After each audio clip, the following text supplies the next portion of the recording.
எத்தனை கோடி சம்பாதிச்சாலும் இந்த காலத்துல எல்லாம் உபயோகப்படாது.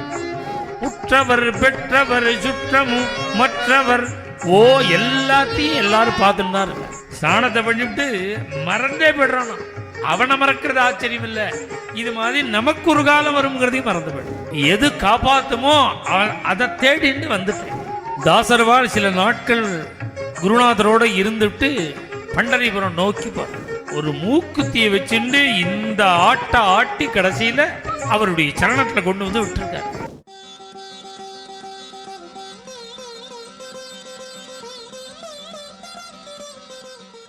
விக்கீனாவும் குளறிய போது மனம்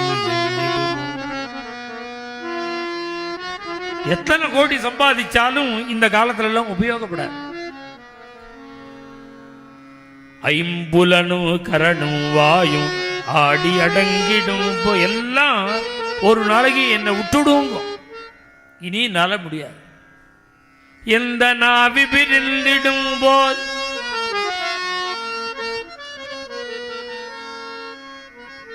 அன்னைக்கு இந்த 9 கோடி ரூபாய் வருமா?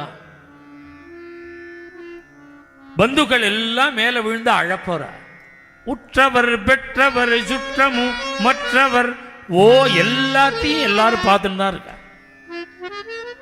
இப்படி அழறத பார்க்கறா, கஷ்டப்படுறத பார்க்கறா, எல்லாம் நடந்துன்னு தான் இருக்கு, பார்த்துன்னு தான் இருக்கா. ஆனா நாம என்ன எண்ணத்துல பார்க்கிறோம்னா இது எல்லாம் பகதாது மாமாக்கு தான், நமக்கு இல்லை. நமக்கு இல்லை, நமக்கு பார்க்கறதுக்கு ஒண்டிதான். நீரிழில் மூழ்கி நினைப்பொழிந்தார்களேன்னார் திருமூலர். ஸ்நானத்தை பண்ணிவிட்டு மறந்தே போயிடுறானா. அவனை மறக்கிறது ஆச்சரியம் இல்லை, இது மாதிரி நமக்கு ஒரு காலம் வருங்கிறதையும் மறந்து போயிடும். விக்கீனாவும் குளறிய போது மனம் என்னிடுமோ தெரியா.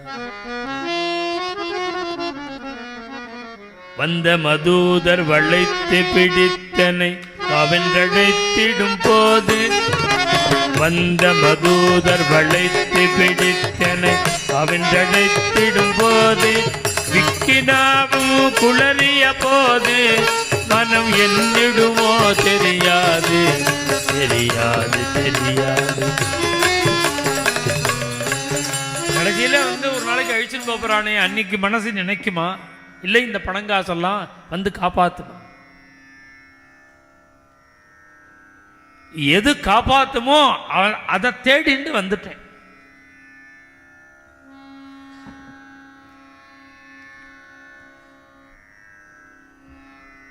பார்த்தான் ராஜா,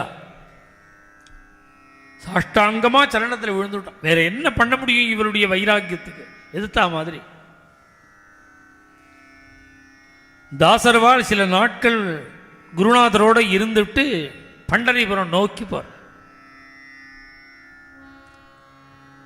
பண்டரிபுரம் அங்கே அவ அந்த பிரதேசத்திலேருந்து பண்டரிபுரம் கிட்டத்தட்ட 250-300 கிலோமீட்டர் தான்.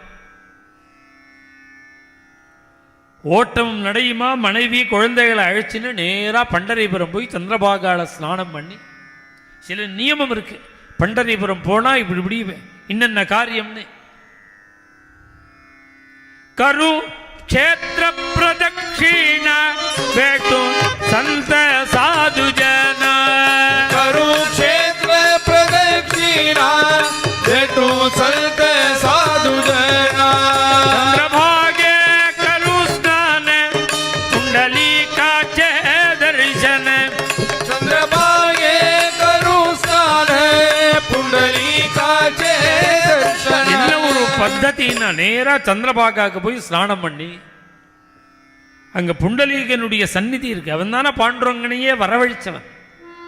அவனை தரிசனம் பண்ணிவிட்டு முதல்ல இந்த ராஜவீதி 4 வேதி பரிக்கிரமா மார்க்குன்னு மொத்தமா 2 கிலோமீட்டர் இருக்கும், 1.5 கிலோமீட்டர்.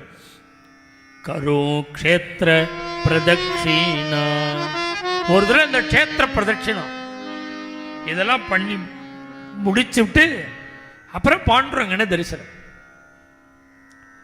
பாண்டுரங்கனை தரிசனம் பண்ண சந்நிதிக்கு வரார். சந்திரபாகால ஸ்நானம் பண்ணி உடம்பு கூட சரியா தொடச்சிக்காமல் ஜலம் சொட்ட சொட்ட பாண்டுரங்கன் சந்நிதியில வந்து பார்க்கிறார். பாண்டுரங்கனை என்ன ஆச்சரியம்னார், திரும்பி பார்க்காம இருந்தவரை ஒரு மூக்குத்தியை வச்சுண்டு இந்த ஆட்டி கடைசியில அவருடைய சரணத்துல கொண்டு வந்து விட்டுருக்கார். மேலும் இது போன்ற சிறப்பான நிகழ்ச்சிகளை காண இப்போவே லைக் பண்ணுங்க, ஷேர் பண்ணுங்க, மறக்காம சப்ஸ்கிரைப் பண்ணுங்க.